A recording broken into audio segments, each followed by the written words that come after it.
Thank you. Good morning. Thank you to Europeana to invite us to this session and to have the opportunity to share with you the experience we are in Centcelles, a Roman monument that we rule in Tarragona in Spain.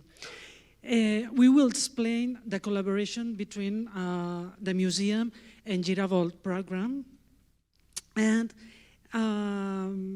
we think it's a very interesting work because it covers the different work phases of in a heritage project, from the investigation to the visitor's experience. In this presentation, we have 4 parts. We will start presenting the museum, the National Archaeological Museum of Tarragona, and the project 3D program Giravolt.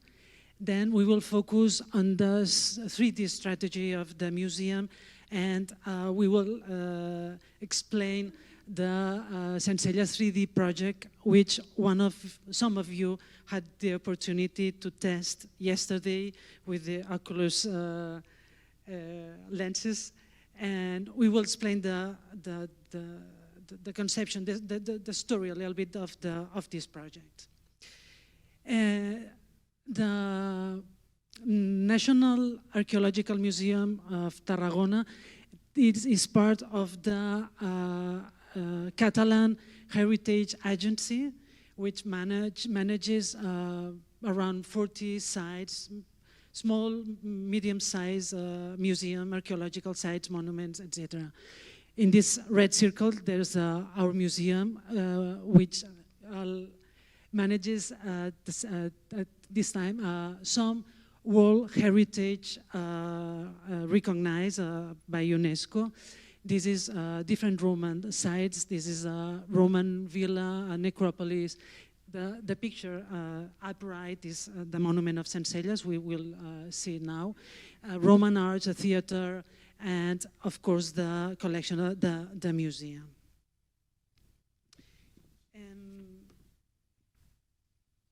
We have been working in our 3D strategy. We are working now in different projects to change the museography and to explore education programs, etc. And all the 3D strategy, we are working with the Giravolt program. I will give the word to Albert that he will explain the program. Thank you, Mònica. So, just briefly, because we don't have a lot of time, and maybe if we have the last 10 minutes after the question and answer, we can have a little surprise. So, Giravolt was started in 2020, but it was prepared from 2018, more or less, when we saw that many of our projects included from maybe from video to 3D reconstructions to video mapping, whatever, everything started with 3D scanning something. So we thought that in a couple of years this kind of work will explode, and museums and cultural heritage institutions will be flooded with commercial opportunities to do this kind of work. And we thought that it will be interesting that that if we can plan something from the government to help the institutions to do it wisely, to know what it means to work in 3D, and do some workshops, learning, whatever, and to show that this can be useful for all the management of cultural heritage, since research to communication. So we work mainly in 4 areas: digital core, professional sector, and education and audiences. This is a collaborative program. It's run by the government, but we are collaborating with any cultural institution in Catalonia. We have more than 50 different collaborations, public and private too. The first area is creating a digital corpus, scanning or digitizing a selection of the best objects and buildings of the cultural heritage in Catalonia. We are doing for free for the institutions. We hire high technically skilled people to do it, and we publish it nowadays on Sketchfab. We will see next year. And with CC BY licenses and allowing the downloading. We have, I don't know, maybe 14,000 downloads of our models, something like that. And trying to show the diversity of Catalonian cultural heritage, from samurai armors to world heritage buildings or Roman remains. So we work mainly with laser scanner for archaeology and architecture, and with photogrammetry for museum objects. We also pay special attention to some objects that, for example, with the market of the art in the beginning of the 20th century, some sets like this were split between different museums because they were on trade, and some of them went to United States, bought by different museums. Some of them stayed in Catalonia, but split into different museums. We have reunited digitally and doing some basic presentation in more or less the architectural environment that they were. Another thing that we take care is annotating. All our 99% of our models are annotated because we think that it helps a lot to interpret the object, and it's allowing the educational use in different levels. So we also collaborate. The second main area is collaboration with professional sector. For example, documenting buildings that are owned by the government. We have the goal to have, I think it's 2030 or something like that, our goal to have all our buildings documented. And we are using this documentation for conservation purposes, like in detecting pathologies in architecture. We are also running workshops for architects, archaeologists. We run with the Association of Archaeological Museums. Every year we have a meeting. Last year was around laser scanning. This year it will be around publishing on the internet the 3D scans. But we work also with conservation museum workers locally in Barcelona, wherever. And we have also a very interesting activity for schools that is like a guide for the students to scan with their smartphones the local heritage and publish it in the internet with their stories, their local stories. So, for example, we have a 20-second video. It can be done by any school. This CC BY document that any school can download and use it as a guide to do it in their way, with a collaboration with a museum or by themselves. So, in the four main area is special projects for audiences. For example, accessibility. We have collaborated also with the Medieval Museum in Vic. It's in more or less in the center of Catalonia. that they wanted some of their most known objects printed in 3D with a really beautiful surface to do hands-on activities, not only for visually impaired people, but for every visitor. And the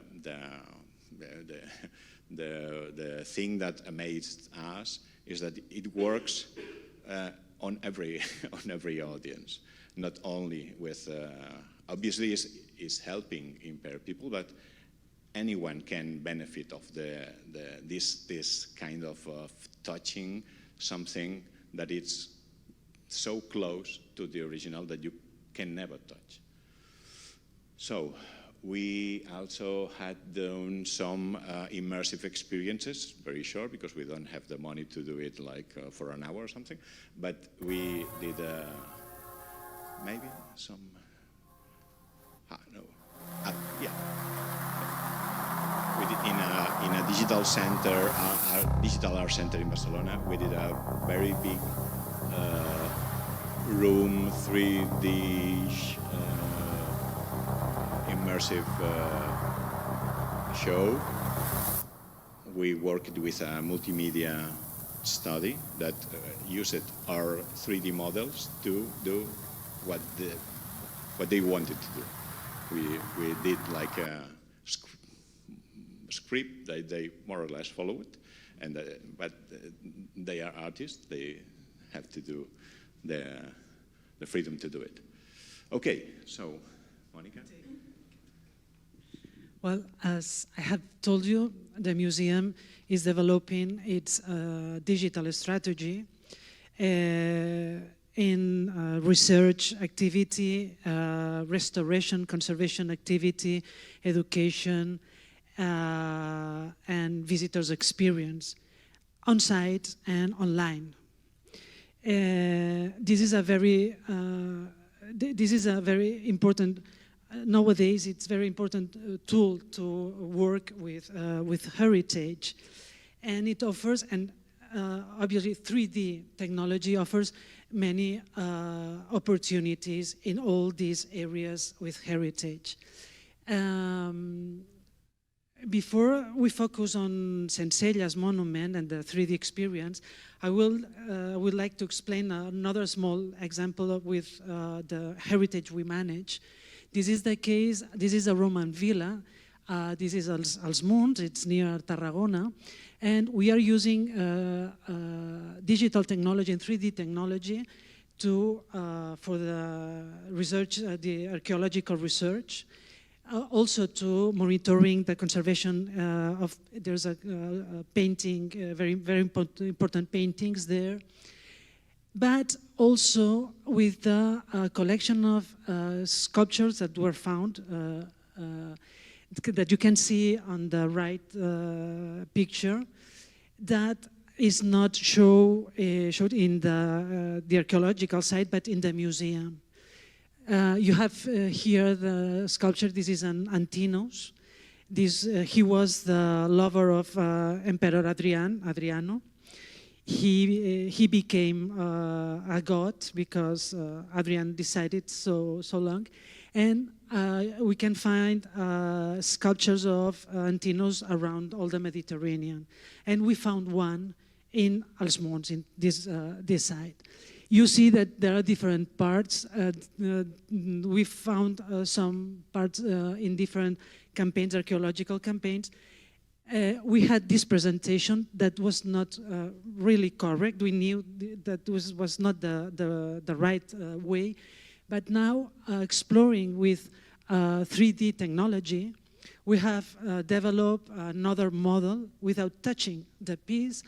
We have another model that give us the correct position and even the correct height of the sculpture. This model also help us to help the designers to design the new exhibition place, and of course, as you have seen, and Albert has shown, a lot of communication opportunities that will come. Now, we focus on Centcelles project. Centcelles is a Roman monument, 10 kilometers south Tarragona.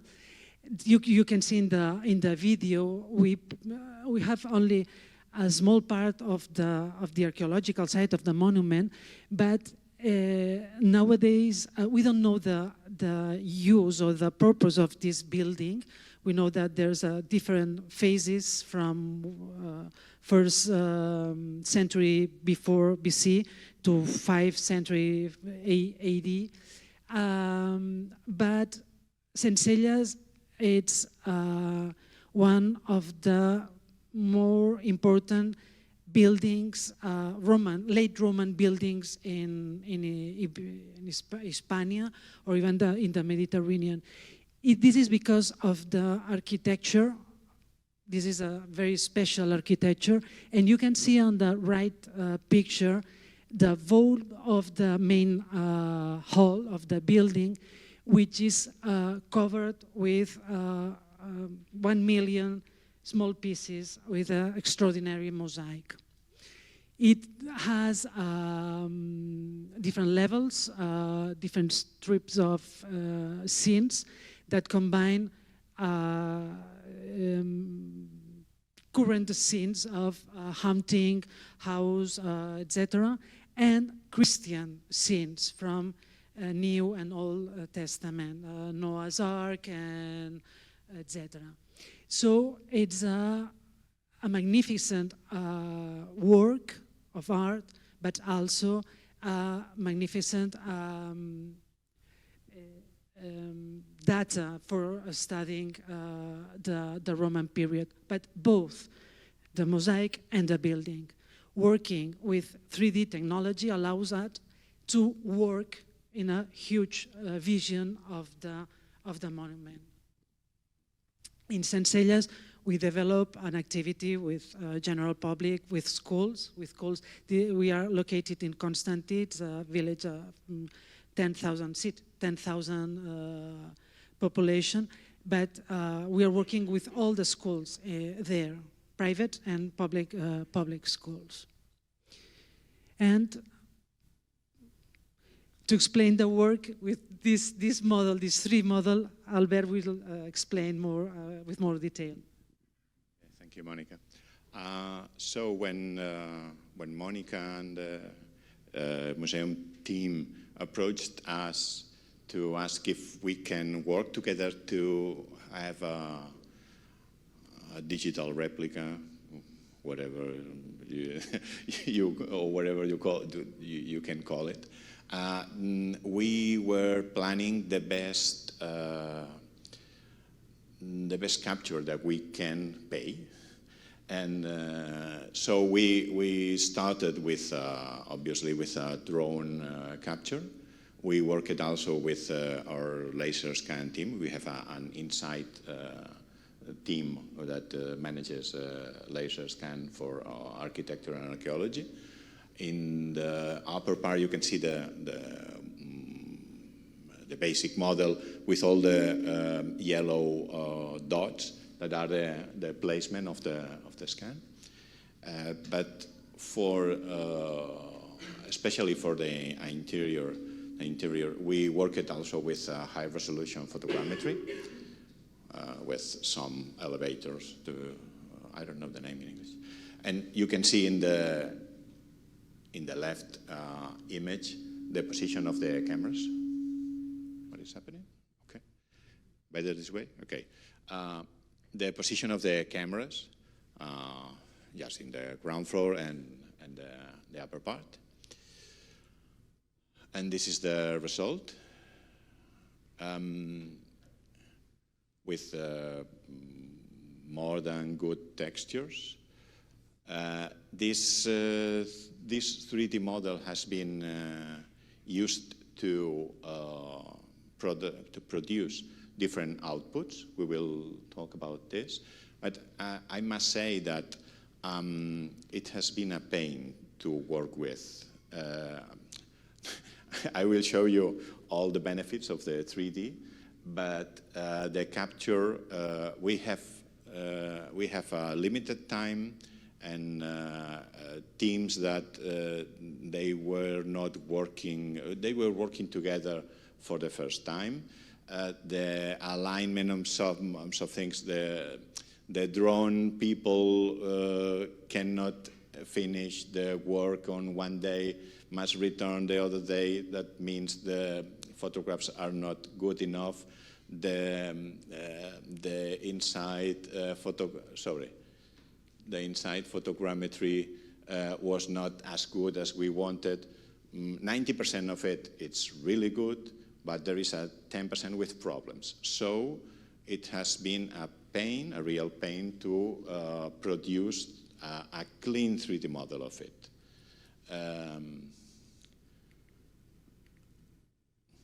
Again, is a 95% extremely good model, but I can see a lot of defects around here.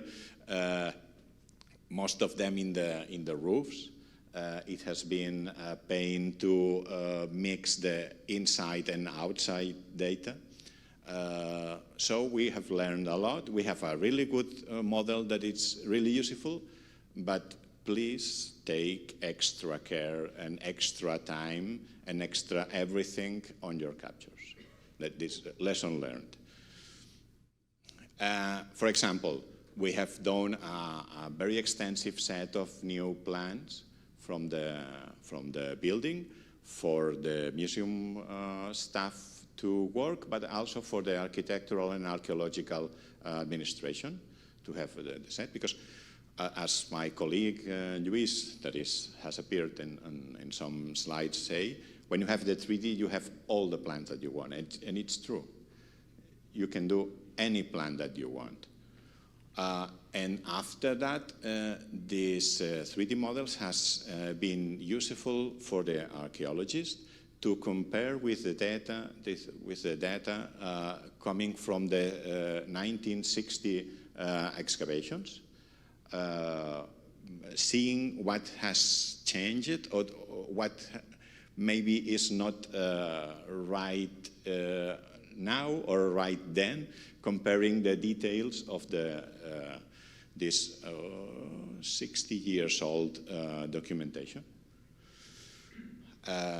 These are some images of the model.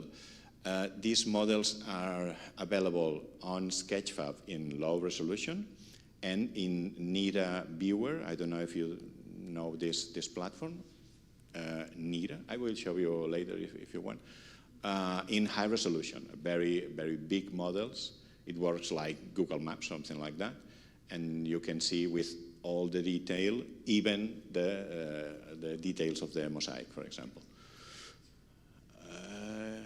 We have like 1 minute video. Yeah, it's okay.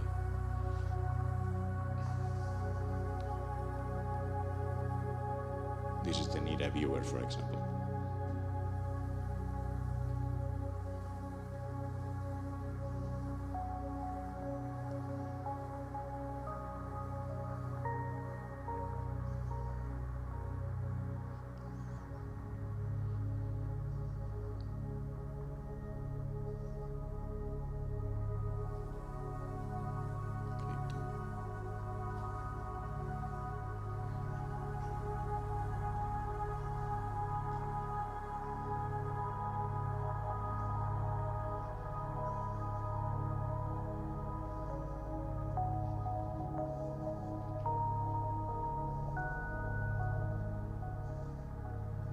This one was an early version of the 3D model.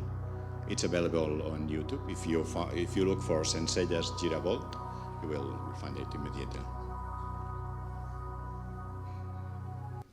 Okay, so after that we are VR freaks. So we wanted to test if this can be transported to a Quest or Pico headsets.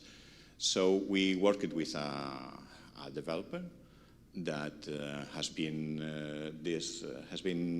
doing this kind of things for some time, And he worked with the master model. He decimated to fit some restrictions that you have in this kind of headsets through Blender, then uploaded to Unreal Engine in this platform, video game platform, multimedia creation platform. He set some activities like teletransporting you from one part of the building to another, and building like a digital platform. You will see right now that, and exporting an APK that it's used in this kind of small headsets. So you can have like a small.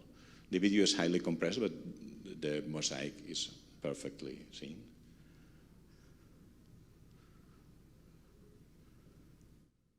And you are here.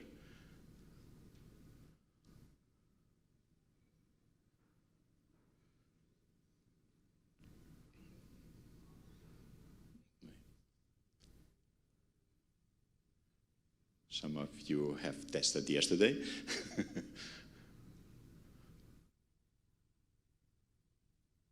We cannot do that on site. But in virtual reality, you can get there because it's 40 meters high. You cannot see the detail, obviously, from the ground. So this VR experience, small experience, is just getting there and seeing the mosaics. We have published on SideQuest. It's available if you want to use it. If you have a VR headset, you can find this in SideQuest. That is more or less like an independent, like a platform for independent projects for the Quest universe. This is used too, and in some activities, weekend fairs, whatever. And also, we are testing with Mònica, using it on site in the visit, in the regular visit, because we are planning how to integrate this part of the experience. Maybe in the end, we don't know exactly yet, but how can the visitors get their normal visit to the Roman complex, and afterwards, in some space, probably in the same place, getting there virtually. So, final thoughts? Yes. To finish the presentation, we want to share with you some conclusions, some ideas. We think that Centcelles 3D project, you have seen it's a global project that aims to provide a useful tool. It's a tool. It's not a name in itself. It's a tool throughout the heritage work of change in investigation, in restoration, and this visitor's experience. This project is possible thanks to the collaboration of an interdisciplinary team, the team of Giravolt, the technicians, and the team in the museum. Giravolt provide the museum an up-to-date technical knowledge, and that's very important. They provide advice, they provide support. We can call and and say help. And in fact, they are the interlocutors. They are between us and technicians and professionals, etc. Working this way requires shared objectives. We need to know both where we are going, and we must agree. We need to plan. It's more important to plan. We need constant investment and updating. It is technology. It's like that. And provide them the tools to manage all this large amount of information, of this tera, megabyte, all this information, which a single museum is not available to do so. And we want to share with it. Albert has said it's open. It's open. You can use it. You can see it. And this requires also management of all this information. 3D project like that, taking account that we are working in a monument, but in fact this is an archaeological site. I think that it gives a lot of opportunities. This is a tool that allows to integrate and manage huge information, like I've told you, and in these different phases of the heritage work, that is very important. These give us access to something that it's not accessible. We cannot reach easily the roof. We cannot reach this crypta. We can see it here. We are in Tarragona, 1,500 kilometers away. And in fact, I think that this is a tool that allows to explain and allowed access to the heritage throughout a contemporary tool, contemporary way, experience that is a very present technology, and language, contemporary language that becomes a bridge between present and past. And I think that it's very useful. We talked about that yesterday. This is a door that opens, but we have to create not the experience, but the content, the story behind that, the importance of this heritage, and why we have to preserve it for the future. Thank you very much.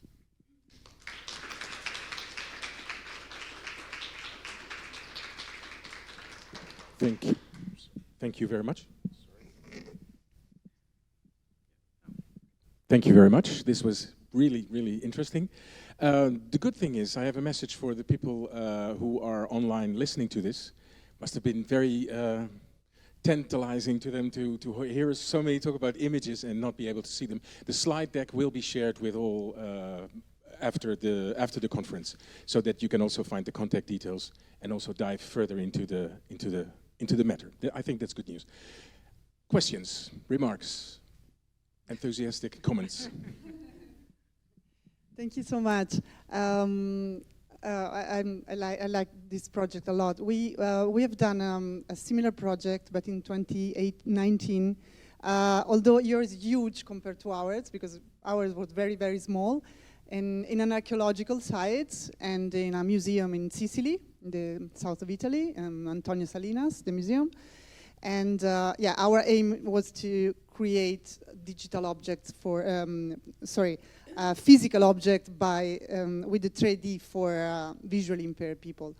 My question is, because one of our struggles after the project was to actually promote the project and bring people to the archaeological sites to visit and to, we have to preserve. It's beautiful to enjoy the sites virtually, but also we have to preserve them and make the institutions care about the monuments and everything, so maintaining and everything and so on. So I'm wondering if you have any data on the promotions of the project and on how many people and which kind of target audiences have you reached, and how many people used actually the project and visited the sites. Okay, talk on site, you online. We have, this is a small site that belongs to Tarragona World Heritage. We are the last place that tourists visit. You have so many things to visit that it's difficult in one touristic visit, or the second time you go, even to visit Centcelles. And there's I think there's a very important monument, but visitors experience, short visitor experience. We have worked in this project because we think we need it to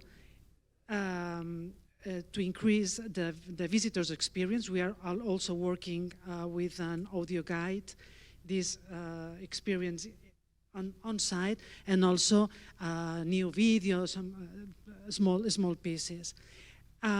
We want, with that, we expect to arrive to regular visitors, general visitors, family, adults, general visitors, and we expect that the opportunity to reach, even almost touch the vault and the mosaic virtually, but for the first time feel in the roof, for instance, will be a claim, will promote the visit. We are not making that with a number expectation. We are now 10,000 visitors, and we expect next year to be 15,000. We are not working in this way, but because we talked yesterday, this experience will be by the moment, on site, with a guide, small groups, and you will have to share the headset. So we expect that the visitors with the headset will experience this travel up to the roof, and will share the experience with the companions that are with him, with her. That happens yesterday. You help the person who has the headset, for instance.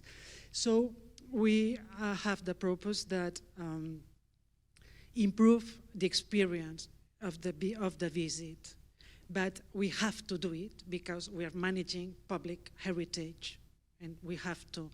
And we expect to also next year start working with schools. We have talked with the directors of the centers in Constanti, but we need a little time to work with them and to match with scholar programs and everything. This is on site. And about the digital side of it, it was published yesterday, so we don't have the numbers. Well, we have one-day numbers, but I following the path that Mònica has opened. We have worked before Giravolt in a lot of different projects, digital projects, to improve the experience, the digital side, the physical side, whatever. And it's not automatic that you are doing something in digital and you have more people going there. Sometimes it happens, but sometimes it don't. And we are working with them in developing approach by iterations. So we are not having like a 3 years plan. No, we are working in like a pilot, seeing what it works and how it works, and after that, doing an iteration, a new iteration, and seeing what happens, if it works or if it don't. For example, we have tested these headsets. We have one here. If anyone wants to go to the roof, we can do it in the coffee breaks. Just approach us. But we need to test there to see if it works, because you can plan anything that you want, but VR is a tricky thing, and you don't know what the people will feel there when they put the headset on. We are waiting for Quest 3 that is selling, I think, next week or something like that to test it again. But probably next year we will have another, like a group experience with VR, and we will be improving constantly. And sometimes one of these projects gets viral, and everyone comes there. But this is a communication side of the things. You have to do whatever it takes to have a good experience, and after that you can communicate. Because you are communicating an experience that is underwhelming, you are not having success. Okay. Just to remind everybody that we will have lunch, so maybe if there's more questions we can address it. We have a couple of minutes left. Lunch will be served here. I will go to you. And then maybe if people are interested, they can stay and try out the headset. Hi, I'm Mike, based in Barcelona. So first of all, I'm really interested in the workshops, but I'll ask that later. I got many questions. Well, one of them, because this is very VR kind of like focused, and you're like publishing also the 3D models on SketchUp. And we're creating a persistent augmented reality solution. So we are really kind of like looking for highly optimized models. And you told like that you got like low resolution models. But yeah, still the models that I find mostly like of old artifacts are still like 30 megabytes, 60 megabytes. So do you also in your workflow take in consideration, like in game engines, you got LODs, right? Like level of detail. To have like really optimized low kind of like yes. weight models. Yes, in fact, what you are seeing in VR is highly optimized. That has a lot of textures because we wanted the real deal in the texture of the mosaics, but in the lower part the textures are not so good because it is just stones, and the geometry is highly optimized. But we are doing also another set specifically, for example, for Mozilla Hubs. Mozilla Hubs is another platform that is that you need models that are really, really, really small. So we are preparing another model, even with lower detail, to do this kind of approach. And yes, we are thinking also in augmented reality. We want to see what Quest 3 works and how it looks. I have seen some videos that are amazing, but I want to see it first. Okay. Okay, there's a conversation. So while I'm in this spot, please. Hi. My name is Dasha, and I have a question. I was wondering, how did you decide on the copyright, on the right statements that you will use for the 3D object? There is no copyright. But you said it's CC by SA? Yes, this is a very complex discussion. In fact, it's CC0.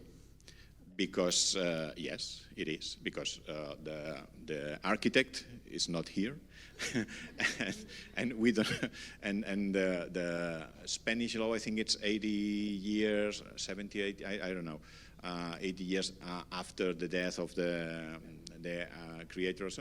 And we think that 3D documentation has no creative part. Is a technical, it's like a science. It's like doing a photocopy. I'm sorry, but it's a 3D photocopy of the building. So there is not IP involved. It's not the case when you are reconstructing something that it's debatable. So. This is CC0, but we are not happy with people using it without tracing the origin of the file. So that's why we are choosing CC BY, because we think it's important for anyone that is using or communicating or re-sharing these files to know where they come from. And specialists in IP say to me that it has no sense because this is zero. In fact, I can write CC BY, but this is 00. So. Same way? Oh, sorry. And the statues? The statues is that the variable thing. It's okay. Archaeology. We will talk about that. All right, sounds good. Thank you. As you can see through the windows, people are already gathering, so I'm afraid there is no more room for questions. Well, that means in this session, of course, Albert and Mònica are here to answer your questions, but we have to finish this session.